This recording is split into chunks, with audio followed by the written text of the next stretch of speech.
Naquela noite, chovia miudinho em Luanda. A cidade parecia mais silenciosa que o normal. Eu fazia a minha rota de sempre, conduzindo o candongueiro pelas ruas estreitas do bairro Prenda, recolhendo passageiros. Eram quase 19 horas e só queria fechar o dia.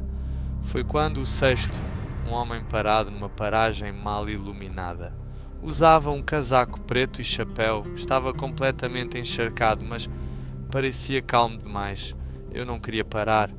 Algo me dizia para seguir, mas meu pé apertou o travão sozinho. Ele entrou sem dizer uma palavra. Pagou com uma nota dobrada de 1000 kwanzas, limpa, nova, demais.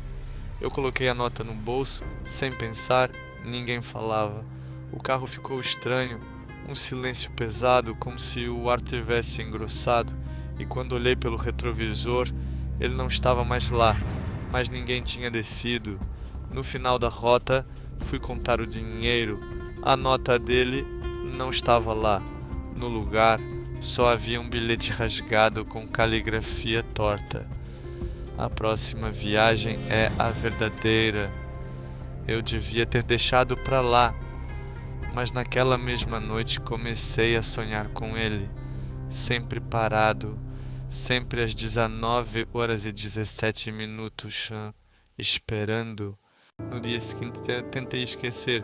Trabalhei por normal, carreguei gente do Golfe ao Benfica, do Rangel ao São Paulo, tudo ia bem. Até que olhei para o relógio, 19 horas e 17 minutos. Meu corpo arrepiou e quando virei à esquina da mesma paragem da noite anterior, ele estava lá, mesmo lugar, mesma roupa, mesmo olhar. Não fiz sinal, mas ele entrou de novo. Dessa vez sentei-me tenso. Fiquei de olho. O carro parecia mais frio.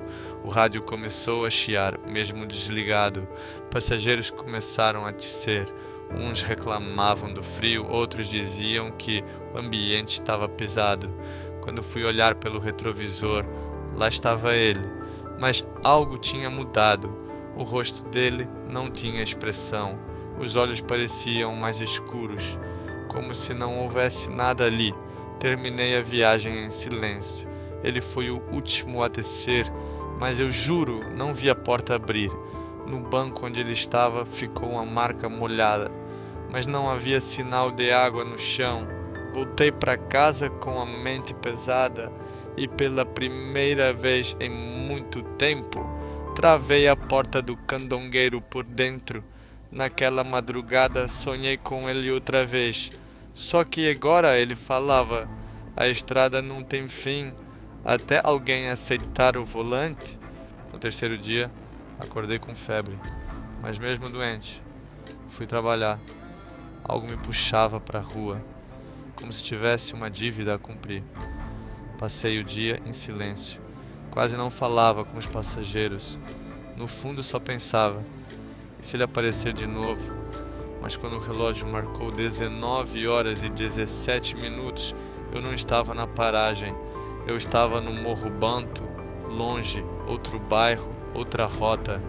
Mesmo assim, quando parei numa esquina, ele entrou do nada, sem chamar. O carro parou sozinho e lá estava ele. Sentei gelado. Tá indo para onde, chefe? Perguntei. Nenhuma resposta. Peguei estrada, mas o GPS travava. A estrada parecia se repetir. Passava pelas mesmas casas, as mesmas pessoas, as mesmas sombras. Era como se o mundo ao redor tivesse virado um labirinto eterno. Quando olhei para o banco de trás, vazio, olhei para o lado. Ele estava no banco do passageiro agora. Como? Fingi que não vi. Segui dirigindo, só queria terminar, mas quando cheguei ao fim da rota, o painel do carro estava apagado. O velocímetro marcava 3 traços. No lugar da rádio, um sussurro: ainda não chegamos. No espelho retrovisor, os meus olhos pareciam outros, como se não fossem meus. Cheguei em casa e travei o carro. Guardei a chave, mas no bolso da minha camisa havia mais um bilhete. Ele nunca desce, e agora tu também não. Na sexta-feira, eu jurei que ia evitar aquela paragem. Dei uma volta maior, atrasei a rota, parei em outras esquinas, mas às 19h17 em ponto, lá estava ele, parado, imóvel. Subia sem pedir e cada vez que ele entrava algo mudava no carro. O rádio ligava sozinho e tocava uma música ancestral. Uma voz murmurava algo em Kimbundu, mas não dava para entender. Outro dia o velocímetro travou em zero, mesmo com o carro em movimento. Um passageiro perguntou: "Tá sentindo esse frio, mano?" Mas era verão. Outros olhavam para trás e diziam: "Não tem ninguém aí."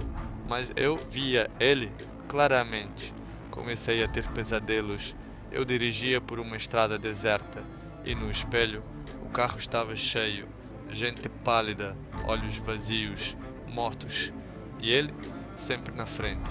Me olhando, acordava suando, coração disparado. Ficava mais calado a cada dia. Os passageiros me evitavam. "Tu tá a falar sozinho, mano", disse um colega. Mas eu não estava sozinho. Ele estava lá, sempre. E agora não era só um passageiro, era parte de mim, um peso, um segredo, uma maldição.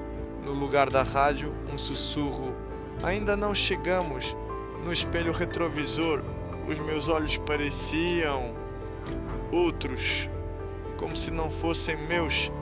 Cheguei em casa e travei o carro, guardei a chave, mas no bolso da minha camisa havia mais um bilhete.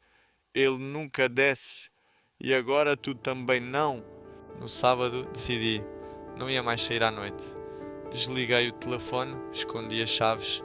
Às 19h17 o celular tocou. Número estranho. Atendi. Silêncio. Mas ao fundo, sons de porta de candongueiro abrindo, moedas caindo e uma voz: "Manuel, estás atrasado." Soltei o telefone, fui tomar ar e o candongueiro estava ligado. As chaves estavam comigo. No banco, um pano preto dobrado. Corri. Decidi ir embora. Qualquer lugar longe. Mas a estrada mudava sozinha. As placas sumiam. Voltei ao mesmo ponto. À mesma paragem. Às 19h17. Ele estava lá. Entrou. O carro tremeu. As luzes piscaram. Tentei sair. Mas o volante girava sozinho. O carro me controlava. E foi aí que entendi. Não era eu quem dirigia mais. Depois daquela noite, eu não era mais o mesmo. Sonhava com ele toda noite. Sempre a mesma frase: "Só preciso de alguém que me leve até o fim." Fui investigar. Falei com os mais velhos. Um disse que nos anos 80 um candongueiro desapareceu com todos os passageiros. Outro falou do Mucuyu, espírito condenado a vagar eternamente. Um velho cego disse: "Se tu aceitaste o bilhete, já é tarde. Agora é o motorista." No banco do carro encontrei um papel. Ele nunca desce, mas alguém sempre dirige. É um ciclo. E agora sou parte dele. Todas as noites, às 19h17, ele entra, cada vez mais forte, cada vez mais perto do fim. Mas e quando chegar? O que acontece comigo? Desde aquele dia, nunca mais fui visto. Mas dizem que às vezes, se tu olhares bem, vais ver o velho candongueiro azul parado num canto qualquer. Às 19h17, comigo lá dentro, mão no volante, olhar fixo. E tu vais entrar, nem vais pensar duas vezes. Só depois, quando sentires o frio, quando olhares ao redor, já é tarde. Então, se vires o candongueiro parado, pensa duas vezes, ou entra, porque talvez seja a tua vez de levar o volante.